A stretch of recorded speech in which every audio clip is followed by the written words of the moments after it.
For months, Tokmak had been quiet. Too quiet.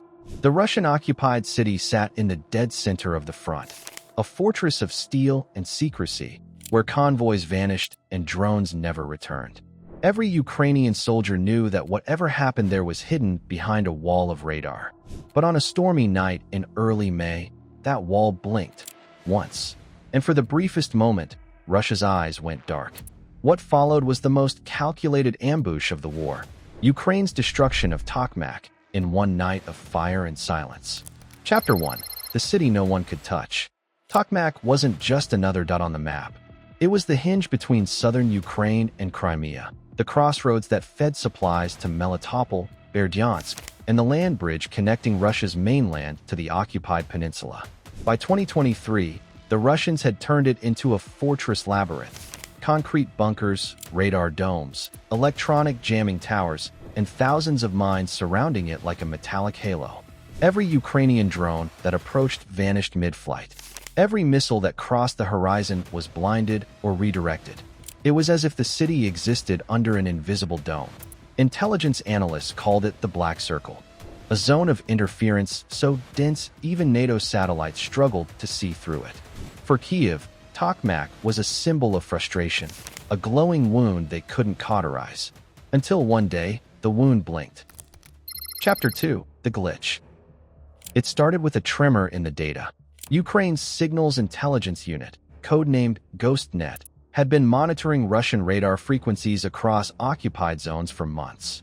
Their computers plotted electromagnetic activity in real time, a living heartbeat of the enemy's electronic warfare grid.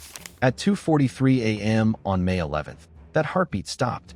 The radar coverage over Tokmak flatlined for exactly 7 minutes and 36 seconds. At first, analysts thought it was a system recalibration. Then came confirmation from a NATO reconnaissance satellite. The radar dome on Tokmak's eastern ridge had gone completely offline.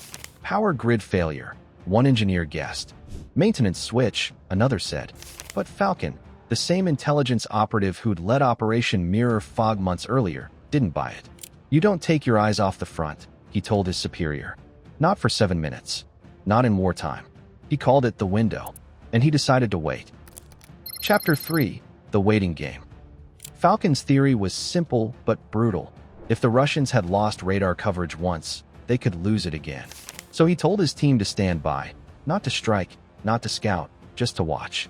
For weeks, GhostNet monitored Tokmak's electromagnetic pulse, mapping every flicker of power and radio transmission. They noticed a pattern.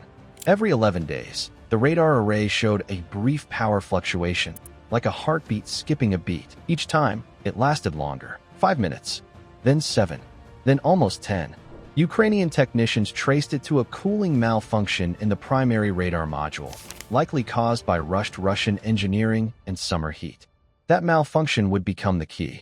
When the eyes go blind, Falcon whispered, the hands can strike. Chapter 4. Preparing the sky. The plan required absolute timing. Ukraine had only minutes to move during the blackout window. No satellite link, no radar coverage, no GPS interference, total invisibility. Over 3 weeks, Falcon strike coordinators built a silent arsenal.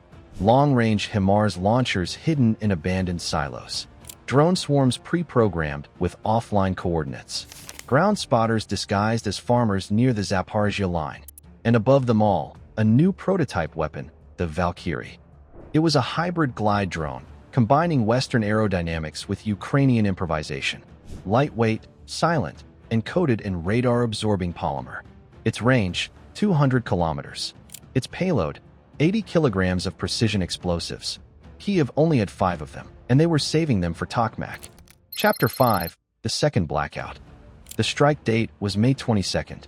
At 1:17 a.m., GhostNet detected another flicker. Tokmak's radar frequency dipped. By 1:23, the main emitter had gone completely silent. Falcon checked his stopwatch. "Windows open," he said. "Launch the sky."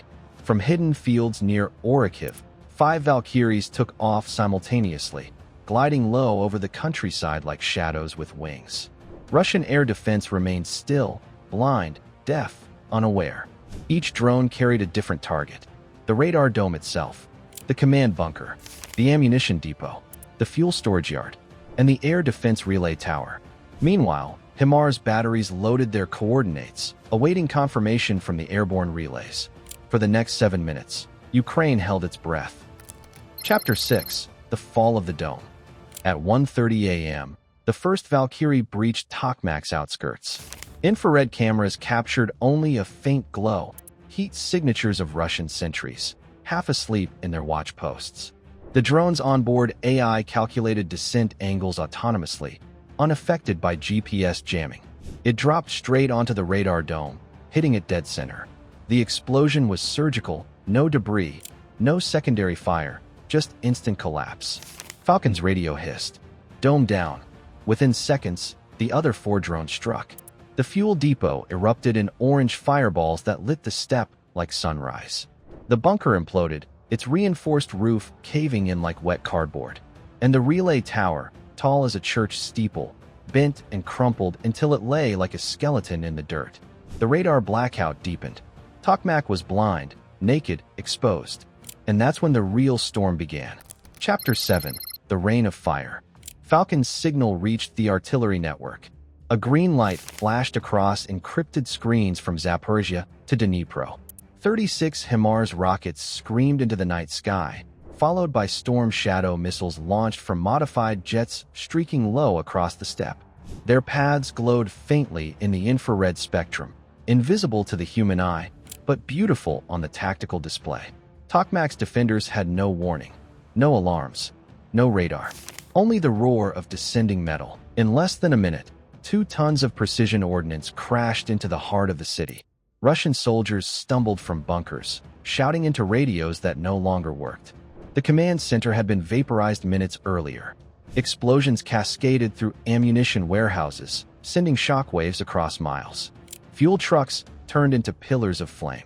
The night air became a kaleidoscope of orange, red, and ash. From 30 kilometers away, Ukrainian gunners saw the glow and whispered the operation's codename, Blind Sunday. Chapter 8: Fire over the bridge. At 1:42 a.m., something unexpected happened.